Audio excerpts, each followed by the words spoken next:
Բարև, մոտ 41,000 տարի առաջ երկրի վրա տեղի է ունեցել մարդկության պատմության ամենավտանգավոր բնական երևույթներից մեկը, այսպես կոչված Լաշամպի էքսկուրսիան։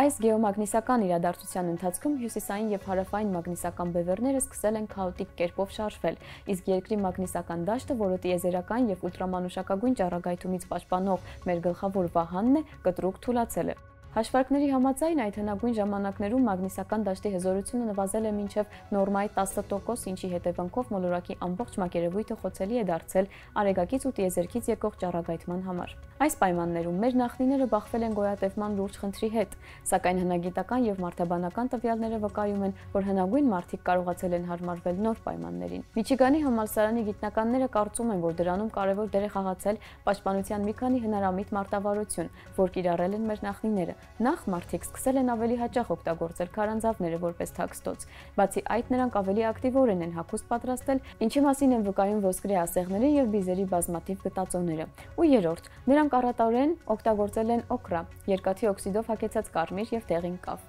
Մինչև վերջերս համարվում էր, որ օկրան օգտագործում էին միայն ծեսերի եւ ժայռապատկերների համար, սակայն նոր հետազոտությունը ցույց է տվել, որ այն կարող է շատ ավելի պրակտիկ դեր խաղալ։ Ժամանակակից գիտափորձերը հաստատում են, օկրան իրոք ունի արևապաշտպան հատկություններ։ Այն կարող է արգելակել ուլտրամանուշակագույն ճառագայթումը, գործելով գրեթե ինչպես արևապաշտպան կրեմ։ Աշխատանքի հեղինակները շեշտում են, որ նրանց եզրակացություններն առայժմ կորելացիոն բնույթ են կրում, սակայն համընկնումը զարմանալի է։ Հենց առաջացել է ճառագայթման սպառնալիք, հոմո սապիենսները կտրուկ ավելացրել են օկրայի եւ քարանձավների օգտագործումը, իսկ նեանդերթալացիներն անհետացել են։ Հնարավոր է ադապտացման այս կարողությունները կրեատիվ եւ տեխնոլոգիական մտածելակերպը պաշտպանության նոր միջոցներ հորինելը դարձել են մեր տեսակի գոյատևման որոշիչ հանգամանք։ Այս հետազոտությունը ոչ միայն նոր շերտ է բացում հոմո սապիենսի պատմության մեջ, այլև ցույց է տալիս, որ հին մարդիկ բավարար խելացի եւ հնարամիտ էին անգամ պայմաններում, երբ ինքը երկիր մոլորակը դադարել էր նրանց պաշտպանել։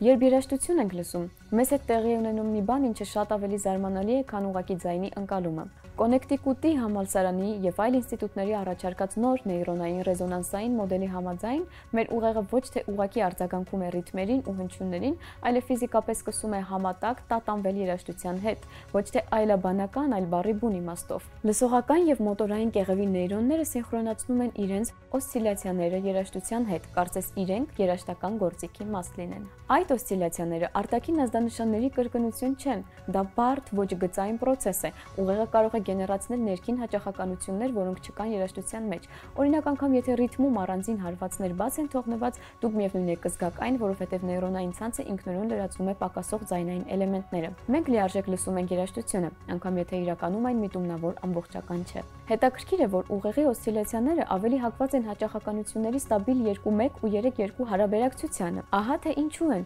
օկտավաներն ու քվինթաները դոմինանտ բոլոր մշակույթներում։ Ուղեղին հարմար է սինխրոնացնել այդ ինտերվալները ու ինքը կարծես հուշում է, թե ինչն է ավելի ներդաշնակ հնչում։ Հաճելի ակորդները կայունացնում են նեյրոնային ռիթմերը, իսկ դիսոնանսայինները հակառակը, ապա կայունացնում են, ստեղծելով լարվածության եւ տագնապի զգացողություն։ Նույն այս տրամաբանությունը բացատրում է, թե ինչու են որոշ ռիթմեր ստիպում մեզ շարժվել։ Պարզվում է չափավոր բարդ, սինկոպացված ռիթմերը մաքսիմալ արձագանք են առաջացնում մոտորային կեղևի մոտ։ Եթե ռիթմը չափազանց պարզ է, արձագանքը թույլ է։ Չափազանց բարդի դեպքում ուղեղը կորցնում է սխեման, իսկ այ ոսկե միջինը միացնում է ուզում եմ ապարել էֆեկտը։ Նոր մոդելը ոչ միայն բացատրում է, թե ինչպես է աշխատում լսողությունը, այլև ինչու է երաժշտությունը մեզ վրա այդքան խորը ազդեցություն թողնում, ինչու են որոշ երգեր հանգստություն հաղորդում, իսկ մյուսները ստիպում են խելագարի նման թռվռալ։ Ըստ էության երաժշտությունը դառնում է ոչ թե արտաքին ազդակ, այլ մեր ներքին ռիթմի մասը։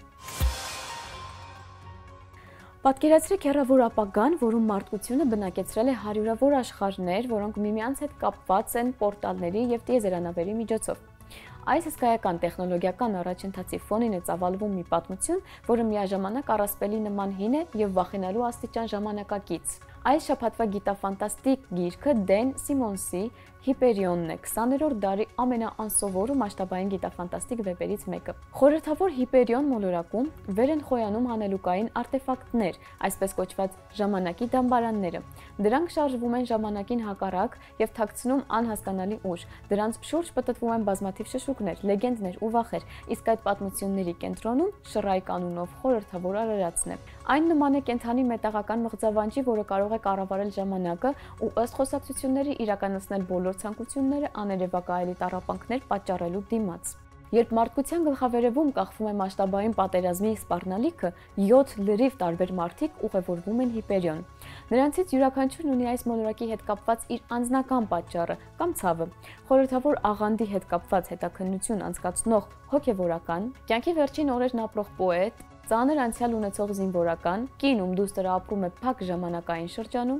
ողբերգական պատմություն ունեցող գիտնական, մասնավոր խուզարկու ու կոնսուլ, ով չի մոռանում հին վիրավորանքները։ Վեպը կառուցված է ինչպես մի խճանկար։ Հերոսներից յուրաքանչյուրը պատմում է իր պատմությունը, իսկ բոլորը միասին դրանք վերածում են ընդհանուր պատկերի, այնքան մասշտաբային ու փիլիսոփայական, որ այն դուրս է գալիս սովորական արկածային սյուժեի սահմաններից։ Ընթերցողի առաջ ոչ թե ուղղակի էպոս է հեռավոր ապագայի մասին, այլ խորը մտորումներ հավատքի եւ կորստի, ժամանակի ու անմահության, սիրո եւ դավաճանության, տառապանքի իմաստի եւ մարդու էության մասին։ Այսօրվա համար այսքանը, կհանդիպենք։